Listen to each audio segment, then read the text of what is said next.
अथ द्विषष्टितमोऽध्यायः। राजोवाच बाणस्य तनया मूषामुपयेमे यदुत्तमः तत्र युद्धमभूद्घोरं हरिशङ्करयोर्महत् एतत्सर्वं महायोगिन् समाख्यातुं त्वमर्हसि। श्रीशुक उवाच बाणः पुत्रशतज्येष्ठो बलेरासीन्महात्मनः येन वामनरूपाय हरयेदायिमे दिनि तस्यौरसः सुतो बाणः शिवभक्तिरतः सदा मान्यो वदान्यो धीमांश्च सत्यसन्धो दृढव्रतः शोणिताख्ये पुरे रम्ये सराज्यमकरोत्पुरा तस्य शम्भोः प्रसादेन किङ्करा इव ते मराः सहस्रबाहुर्वाद्येन ताण्डवेतोषयन्मृडं भगवान् सर्वभूतेशः शरण्यो भक्तवत्सलः वरेणच्छन्दयामास सतं वव्रे पुराधिपं स एकदाह गिरिशं पार्श्वस्थं वीर्यदुर्मदः किरीटेनार्कवर्णेन संस्पृशंस्तत्पदाम्बुजं नमस्ये त्वां महादेव लोकानां गुरुमीश्वरं पुंसामपूर्णकामानां कामपूरामराङ्घ्रिपं दोःसहस्रं त्वया दत्तं परं भाराय मे भवत् त्रिलोक्यां प्रतियोद्धारं न लभे त्वद्रुते समं कण्डूत्या निभृतैर्दुर्भिर्युयुत्सुर्दिग्गजानहम् आद्यायां चूर्णयन्नद्रीन् भीतास्तेऽपि प्रदुद्रुवुः तच्छ्रुत्वा भगवान् क्रुद्धः केतुस्ते भज्यते यदा त्वद्दर्पघ्नं भवेन्मूढ संयुगं मत्समेन ते इत्युक्तः कुमतिर्हृष्टः स्वगृहं प्राविशन् नृप प्रतीक्षन् गिरिशादेशं स्ववीर्यनशनं कुधीः तस्योषा नाम दुहिता स्वप्ने प्राद्युम्निना रतिं कन्या लभत कान्तेन प्रागदृष्टश्रुतेन सा तत्र तमपश्यन्ति क्वासि कान्तेति वादिनी सखीनां मध्ये उत्तस्थौ विह्वलाव्रीडिता भृशं बाणस्य मन्त्री कुम्भाण्डश्चित्रलेखा च तत्सुता सख्यपृच्छत् सखीमूषां कौतूहलसमन्विता कं त्वं मृगयसे सुभ्रूः कीदृशस्ते मनोरथः हस्तग्राहं न तेद्यापि राजपुत्र्युपलक्षये ऊषोवाच दृष्टः कश्चिन्नरः स्वप्ने श्यामः कमललोचनः पीतवासा बृहद्बाहुर्योषितां हृदयङ्गमः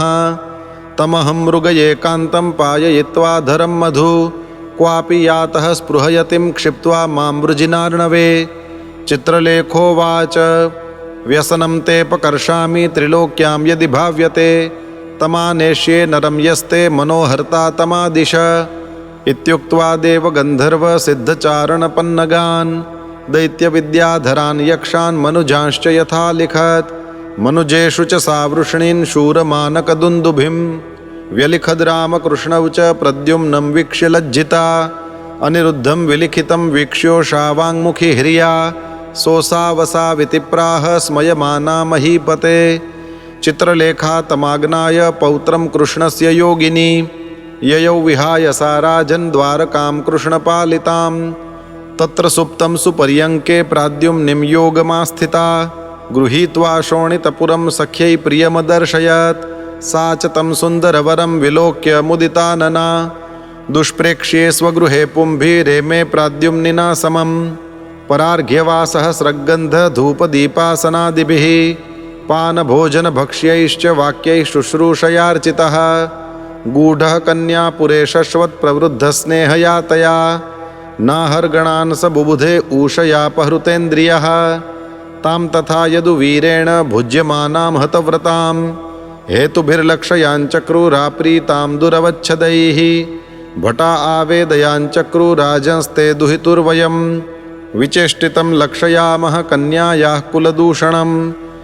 अनपायिभिरस्माभिर्गुप्तायाश्च गृहे प्रभो कन्याया दूषणं पुंभिर्दुष्प्रेक्षाया न विद्महे